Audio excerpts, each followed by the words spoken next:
Hi everyone, my name is Sachin Malhan, and what I'm going to do with you today is really to start a journey.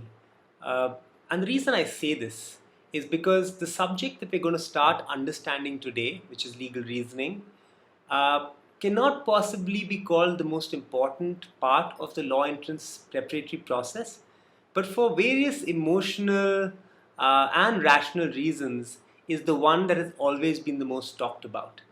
I think the simplest reason is because of the fact that it's legal reasoning and you can easily connect it to the law test prep process. And, finally, here's something that looks unique to the law entrance test process. Everything else, logical reasoning, English, mathematics, and general knowledge, can be found in a whole host of other papers.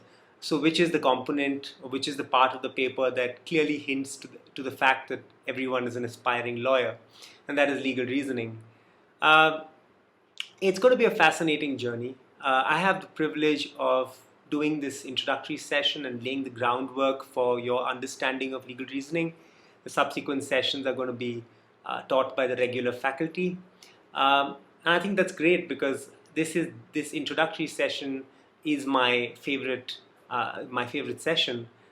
It touches upon a number of different aspects of the law entrance test prep process. Uh, the why there's a section like legal reasoning. What is legal reasoning? Is it different from reasoning? What is the process of legal reasoning? A whole host of really interesting questions which I would love to answer, and I hope that each of you can gain by that process.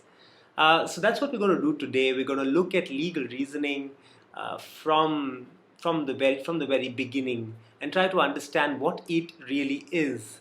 And I feel that at the end of this session, one should be in a position where even if you don't do any further sessions of legal reasoning, you still have a solid conceptual idea of legal reasoning.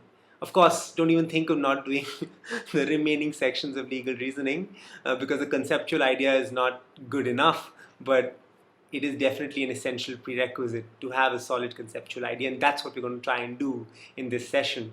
Um, well, that's about what we're doing today, and I'm going to take a couple of minutes to tell you a little bit about myself. My name is Sachin Malhan, as I mentioned to you.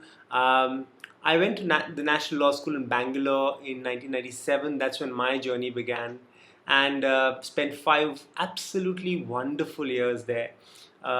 Great experiences, great learning, made wonderful friends, and frankly, experiences that have contributed to making my life what it is today, to making it as rich as it is today. And it wouldn't be possible without those 5 years at the National Law School in Bangalore. And I know that a lot of you are going to be looking forward to making a rank that gets you into the National Law School. It's definitely a goal worth going for, even though today the National Law School in Bangalore is not so far ahead of the other top law schools, NALSA and UGS, absolutely fantastic colleges. But can't take that away from you. Go for it and go for the very best. Go for the number one college. Uh, once I finished from the National Law School, I began my career in a law firm in Bombay, and it was a good experience. But then I shortly moved on to build what is today one of the largest test prep organizations in the country, which is LST, and I was with LST till the year 2007. Thereafter, I moved on to many other things in life, and currently I work with an organization called Inclusive Planet. But as you can see, I love teaching, and any possible opportunity that is given is grabbed and not let go of. So I'm going to look forward to this experience as much as you are. Great, let's get started. Let's not waste a single minute. Let's get started with understanding legal reasoning. It's an introduction, but I hope it's going to be a really rich one.